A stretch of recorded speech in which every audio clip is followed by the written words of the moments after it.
El organismo de investigación judicial de San Ramón abordó un caso por el delito de violación que ocurrió el 7 de febrero de este año y logró la detención de un sujeto de apellido Noguera Enríquez, de 34 años de edad, quien ha sido pasado por robo simple y tráfico de drogas. Se hizo un allanamiento en San Juan de San Ramón y se logró la incautación de aproximadamente 60 piedras de crack y 2 armas de fuego. La víctima de la violación es una mujer de 28 años de edad, y como consecuencia del allanamiento y la detención del sujeto, lo que corresponde y de seguido se efectuará es trasladar el sujeto a los tribunales de justicia. Se le va a atribuir el delito de violación, pero adicionalmente el de portación de armas de fuego de manera ilegal y el de posesión o almacenamiento de drogas para la venta. La prensa libre tiene una cuestión. Don Walter, este caso lo que fue en una casa, vía pública. No podemos dar muchos datos del tema de la violación por la naturaleza del delito que se está investigando. Entonces lo que sí podemos decir es que hay una denuncia que lo involucra directamente contra por la ejecución de este hecho criminal, y hasta ahí, Brian, por un tema de la víctima. ¿Cómo tenemos no sé el perfil de esta persona? Porque vemos que es el grupo de choque que se envía también ese operativo. Entonces no sé también qué perfil tenía él, precisamente lo que detalla la víctima, ¿verdad? Sin entrar en ese detalle, pero sí pareciera que... El sujeto tiene antecedentes criminales y que nos han permitido establecer que era un sujeto violento, que estaba vinculado a grupos que trafican con drogas, que portaba armas de fuego y que tiene una tradición importante de vinculación criminal. Nosotros utilizamos al SER el día de hoy precisamente para paliar o evitar la posibilidad de que sucediera un hecho que pudiese provocar eventuales consecuencias negativas, y precisamente lo que utilizamos fue esta acción de choque, de sorpresa y de ingreso súbito que permitió el control del sujeto de manera inmediata. Sobre este caso, de manera en su contra de momento en cuanto a la violación. Por ahora solamente violación, posesión de drogas para el tráfico y la posesión de las armas. ¿Debe hoy su consulta? Don Walter, ahora esta semana han transcurrido muchos casos en el mediático sobre el tema de violaciones y todo esto. A nivel general, ¿cómo funciona el tema de la investigación? Ya usted nos contaba que no podía referirse mucho al caso en específico de pero a nivel general, ¿qué tan complicado es llegar a determinar la investigación de este tipo de casos? Miren, los delitos de violación ingresan al organismo de investigación judicial fundamentalmente por 2 vías. Una, por solicitud de la Fiscalía, cuando la víctima se presenta al Ministerio Público y presenta la denuncia e identifica al sujeto que cometió el hecho criminal. Eso pues implica para la policía, digamos, una posibilidad de identificación, de detección y ubicación relativamente sencilla. Implica además la participación activa de la víctima y el desencadenamiento de una serie de actividades médico-periciales que están dirigidas a proteger a la persona que sufrió el hecho criminal. Esencialmente hay un protocolo que tiene que ver con la aplicación de retrovirales, con la práctica de determinados exámenes físicos y con el cuidado de la persona, más allá de su involucramiento como receptora de un hecho criminal. Y en ese sentido, pues nosotros tenemos un protocolo de trabajo muy estricto que implica también la participación de psicólogos, trabajadores sociales y un apoyo total a la persona que sufre esta agresión sexual que es tan sensible y de naturaleza tan íntima. Pero al mismo tiempo, pues entonces hay pruebas periciales que están determinadas por la necesidad de obtener algunos fluidos biológicos o algún tipo de indicio material que nos permita hacer comparaciones, pero también la protección de la salud de la persona. Y en ese sentido, pues se aplica en un convenio con la Caja medicación a efecto de evitar contagios de enfermedades venéreas o de otra naturaleza. Y entonces en ese sentido sí es un trabajo muy complejo, es un trabajo difícil, pero es un trabajo que además de garantizar el acceso a la justicia, pretende proteger a la víctima. Y la otra vía es cuando la persona se presenta al OIJ, pero no conoce al agresor. Eso pues apareja aún más cantidad de trabajo, y eso nosotros lo recibimos de manera directa.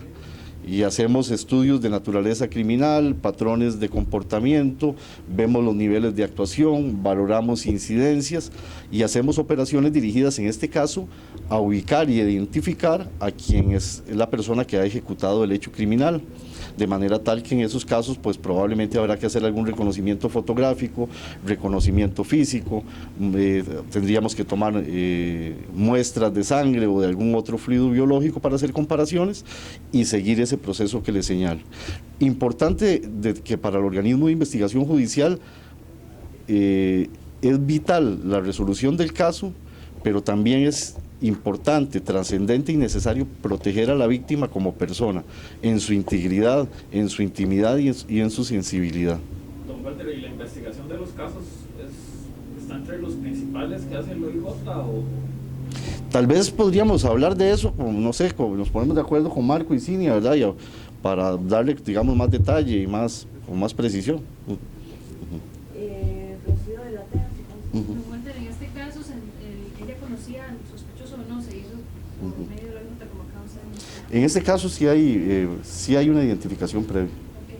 Y no sé si tienen ustedes sospecha de que podrían haber más casos y que precisamente por ser un tipo peligroso la gente tal vez no se ha atrevido a denunciar. Vamos a valorar esa posibilidad, pero en principio no parece ser así. Finalizamos con el proceso. El tema del compañero del CDO acerca de estos casos de violaciones, pero más que todo muy enfocado a aquel programa que se estaba implementando, que no la victimización de las personas y estar resumiendo la cantidad de entrevistas y demás, eso cómo ha incidido en esos casos, porque vemos condenas altas y sobre todo en ese círculo familiar, ¿verdad? Sobrina política, castra, ahora una hija directa del padre. Eso cómo ha incidido, digamos, a nivel positivo, que las mujeres o las personas violadas se acerquen más. ¿Cómo lo han logrado ustedes? Vean, este tema de la agresión sexual se debate entre la necesidad de establecer la verdad real de los hechos y obtener una sentencia que los esclarezca, y la necesidad de proteger la intimidad, la integridad y la personalidad de quien sufre la agresión sexual. Y en ese sentido, pues, se han establecido ciertos comportamientos de orden procesal dirigidos a tratar de evitar que quien sufre la agresión sexual sea revictimizado. O revictimizada, porque también uno usualmente piensa, por un tema de género, que quien sufre esta afectación son mujeres, que sí es el grupo que más se ve afectado por este tipo de agresiones. Sin embargo, también hay varones adultos, varones niños, varones adolescentes que han sido agredidos sexualmente y que nosotros hemos realizado investigaciones y tramitado los casos. Y entonces tenemos métodos que implican adelantos jurisdiccionales de prueba, tomar declaraciones mediante cámara de GESEL, tratar de que la víctima declare la menor cantidad de veces posible, brindarle posibilidad de que tenga apoyo psicológico y social, y esencialmente pues tratar de evitar que, más allá de esa agresión que es tan íntima y que deja una huella indeleble, pues que el sistema se encargue además de hacerla más honda, más profunda, más grosera y más perdurable. Y entonces avanzamos por ese camino que provoca dificultades, porque no podemos actuar igual que cuando se trata de un robo o cuando se trata, digamos, de una sustracción o fraude en el que la víctima participa de manera activa, interesada, firme, fuerte y con un sesgo. En este caso, más bien, el Estado tiene que realizar actividades de protección, en el entendido claro que también tiene que proteger al imputado o la imputada, pues está protegida por un derecho de inocencia, ¿verdad? Una presunción de inocencia. Entonces es un tema complicado, me parece que podría ser hasta para un reportaje, para que ustedes valoren cuáles son los protocolos, qué es lo que se hace, cómo se les atiende, cuál es la declaración inicial, quiénes están presentes, cómo se incorpora eso al proceso y cómo el Estado costarricense y en particular el Poder Judicial ha logrado tener mucho éxito en temas de condenas y protegiendo además a las víctimas. Walter, en ese sentido, ¿ustedes creen que en estos casos de violaciones o de abuso sexual la policía sí ha tenido éxito, digamos, en la resolución de esos casos? Esto es muy difícil, precisamente por eso le decía que está la circunstancia que implica proteger el derecho de la víctima y también el principio de inocencia. Generalmente estos delitos, y la mayoría de los que recibimos, se dan en el ámbito familiar, en el ámbito de los conocidos, en el ámbito de las relaciones entre seres humanos.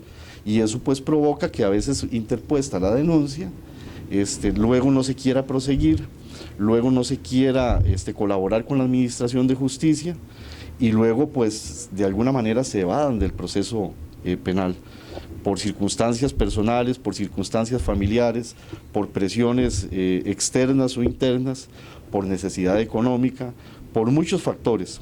El Estado realiza una investigación no proactiva, es una investigación de acompañamiento, porque la violación es un hecho sensible que no puede analizarse ni visualizarse como un esquema criminal usual. Esto no, más allá, digamos, de los casos de violaciones seriales que hemos tenido en donde nosotros establecemos patrones de comportamiento, esto es un tema diferente, distinto y de abordaje muy cuidadoso. Y por eso, digamos, el nivel de éxito no se mide por la cantidad de condenas, sino por la cantidad de ayudas, por la cantidad de abordajes y soporte.